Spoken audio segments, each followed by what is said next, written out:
Greetings, one and all. The first four-player trade of 2018 took place in the NHL yesterday, as Arizona Coyotes forward Anthony Duclair, along with defenseman Adam Clendening, were traded to the Chicago Blackhawks in exchange for Blackhawks forward Richard Panik and defenseman Laurent Dauphin.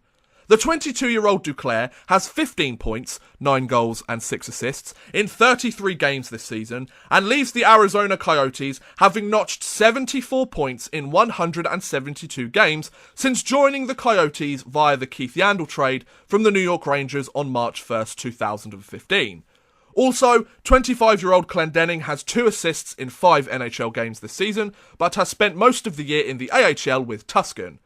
On the flip side of this trade, 26-year-old Richard Panik has 16 points, 6 goals and 10 assists in 37 games, and leaves Chicago having picked up 68 points in 149 games since joining the Blackhawks organisation. Also, 22-year-old Dauphin has played 32 NHL games in his career and has spent most of the year with Rockford of the AHL. This is for sure a low-risk, potentially high-reward trade for either team involved.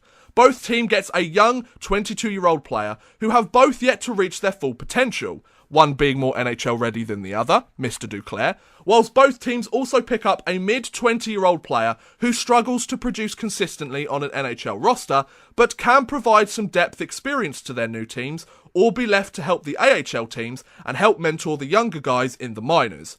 I've got to be honest though, I don't think I've ever seen a more equally balanced trade from a points perspective.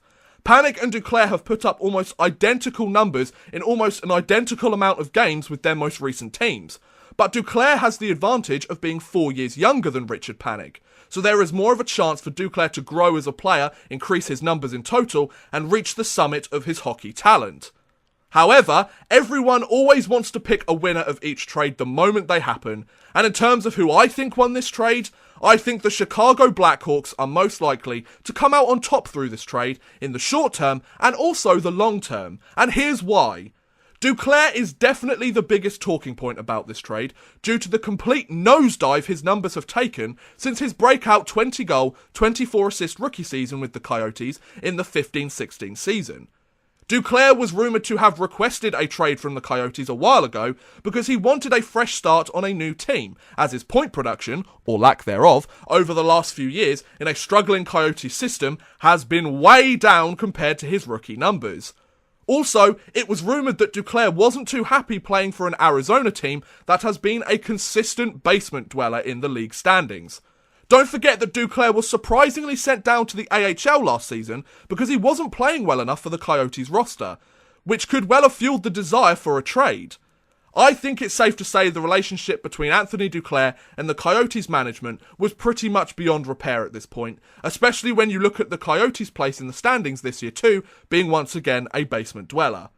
So Duclair wasn't too keen on playing for the Coyotes, and the Coyotes management weren't too keen on how well Duclair was playing. The Coyotes had supposedly been trying to trade Duclair for the last year, and potentially even the last 2 years, and the Chicago Blackhawks were trying to get a deal done with the Coyotes involving Anthony Duclair last year, but that didn't pan out due to no trade agreement being made by either team. However, trade talks picked up again this last week, and the deal was finally made. This means that Blackhawks general manager Stan Bowman has had Duclair on his radar for a while, meaning he has taken a good look at the type of player Duclair is, and he thinks he could add something to the Blackhawks roster. Let's not forget that Stan Bowman is great at finding diamonds in the rough within this league to help his team adapt on the fly in the salary cap era. Case in point, Richard Panik last year. Bowman's been doing it for years now and has a few Stanley Cup rings to show for this technique, so it's safe to say he's gotten pretty good at it. I think this is a smart move for the Chicago Blackhawks to pick up a player who could well thrive in a more successful hockey market with a better group of players around him. The question is though, will Duclair bounce back and finally live up to his potential? Well, in Chicago he will be playing with the likes of Jonathan Toews, Patrick Kane and Brandon Saad. Who did he have of that calibre in the Arizona Coyotes organisation? Max Domi? Maybe Clayton Keller this season?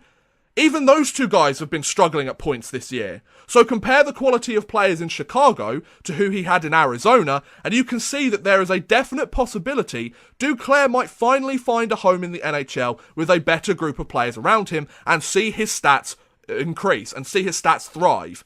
Let's not forget that Panik put up career-high numbers playing with Jonathan Toews last season, so why couldn't Anthony Duclair? On the flip side, Panik started off the season well with 5 goals in 7 games, but then completely lost his scoring touch and saw his point totals nosedive like Anthony Duclair's did. Panik is also a player that could do with a fresh start to find his footing in the league, and perhaps Arizona is the place for him. Panik is still only 26 years old, he's about to enter the prime of his career, so there should still be plenty of gas left in the tank if he can get on track and start putting up points again. If not, Panik still adds a more veteran forward presence who could slot into a bottom 6 role nicely while providing some extra depth scoring. What sweetens the pot for the Coyotes though in this trade is 22-year-old Dauphin, who becomes another name to add to their already impressive prospect list, especially on the back end. Also, it will be very interesting to see if Dauphin gets the chance to play for Arizona this season and give him a chance to prove himself in the bigs. But if he doesn't, he will certainly get a long look in next season's training camp. One thing's for sure though, this trade involved 2 players who needed a change of scenery to help kickstart their careers once again. Which one will thrive in their new environment? Only time will tell.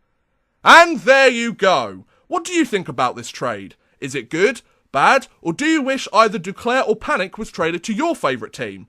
Let me know in the comments below, I'd love to hear what you guys think. But thank you very much for watching guys, I hope you have enjoyed. Please feel free to like, subscribe, share, or watch some of my other videos. Thank you very much for watching, and goodbye!